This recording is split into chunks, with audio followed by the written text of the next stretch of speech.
Hello, welcome to the EagleSix Airsoft video. We're going to be trying again with this Tokyo Marine MP5. It's been a bit of a pain of a gun. So considering it's simple gun that we've done, probably about 100 times now, it's been quite problematic. So we're getting this issue where effectively it's like spluttering coming out. So we'll get like a period of it working, and then obviously then transitions to not working. And yeah, it's just, or just sometimes we install it and it's just completely terrible to immediately. So after a lot of testing, it seems to be, like I said, that it transitions from good to bad. So which is obviously confused somewhat the testing, because obviously we're blaming one thing and then we resolve it and then we're like, oh well, it was that, and then obviously it then happens again. So it seems to be something to do with the barrel and possibly air nozzle. So in that it's almost like the hot rubber starts off in one position then moves, which is very weird because obviously it's very tight in there, the hot rubber. And it's so we've measured the barrels, they seem identical. Yeah, so obviously we're quite a lot of time in now on this one, and I've got quite a lot of a queue. So what I've done is to get a resolution, I've just removed the Prometheus barrel. So it's the quickest way to a consistent resolution. And then obviously we'll now move it to testing stage, obviously long-term testing with the customer. So I just want to demonstrate it here working. Obviously it's now got and we'll go through the parts that are inside there. It's got the upgraded power spring. It's got the Psionic Thor hot rubber. It's got the Psionic tensioner. It hasn't got the Prometheus barrel. We've taken that back out, so we'll have to refund that for now.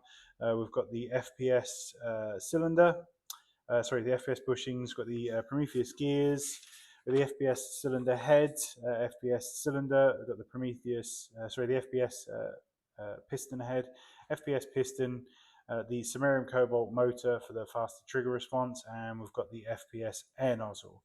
So we need to obviously investigate, further at some point. What we'll do is we'll do it on the next MP5, so because obviously this has had, too many rebuilds, too much time. So we just want to get this to successfully working, and then, like I say, if it comes back or later on when we've got a bit more time, then we can address it.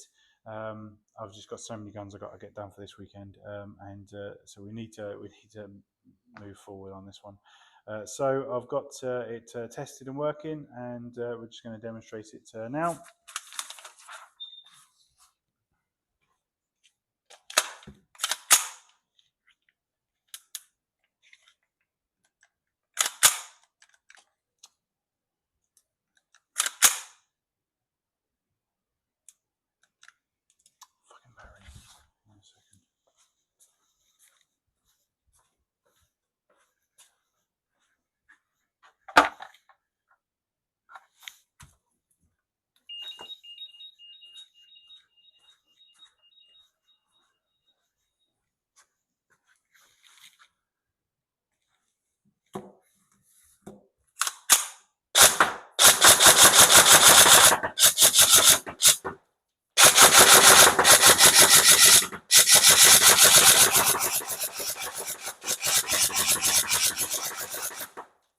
What we're looking for was obviously sort of a spluttering effect, highs, lows, shorts, extremely short, poor feeding, these kinds of results, if you know what I mean, which are typically from incredibly tight hop rubbers.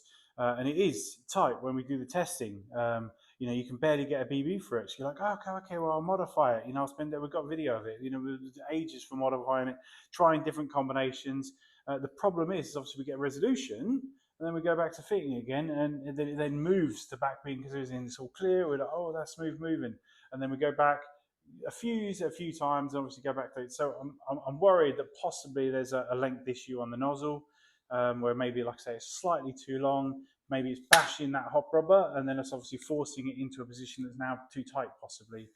Or the Prometheus barrel is having it sit too far this way, and then again we're still getting impact of that. So it's not maybe not one thing, I don't know. So, but all we know is that we get rid of the Prometheus barrel, and I've now got a resolution. So we're and it's significantly better.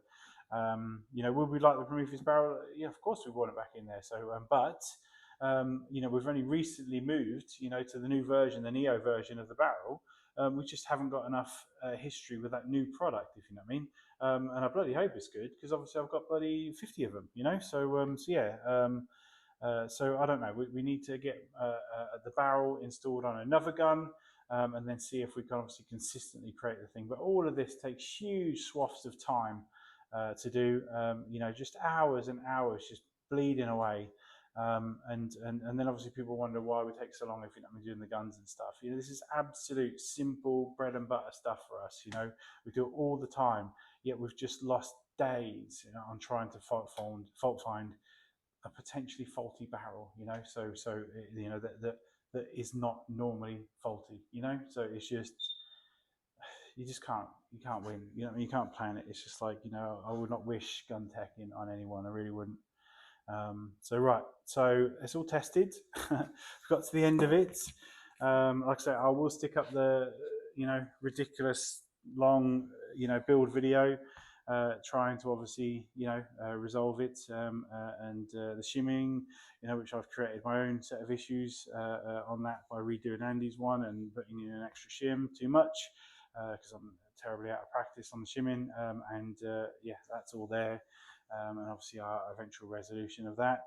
I don't know, maybe, you know, we're just trying to record obviously all the tech in, with regard, you know, with the exception of right at the end of this when I was had to just crack on and get it done. But we're trying to record all the gun builds so that people can see the whole thing from start to finish, just how hard teching can sometimes be. When you do not know the answer. Yeah, so because that's the thing is people go online or they phone us up and say, oh, I've got this problem, or what's the answer? And then we tell them, because obviously at some point we've gone and, you know, figured stuff out. But what happens when you actually don't know the answer? You know, hindsight, a wonderful thing when you do know. You know, I mean, we still technically don't know. So exactly, we know that obviously removing that barrel resolved things, but you know, it still needs to go to the customer. It still needs to have that extended testing, and at some point we still need to resolve the issue of we need an upgraded barrel for the MP5 NGRS. So yeah, it's more stuff. We're just going to push that down the road. So and then I need to get the 416 done and a VSR done. So righty, and SGR12. So right, cool. Thank you for watching and enjoy your build. Like I say, it's now working and great. And it really is great now. It's just, yeah. If I don't see it for a little while, I think I'll be happy. So I'm fed up to seeing this silhouette, but I need to do another one for a little while. So, but cool. I hope you enjoy. Thank you.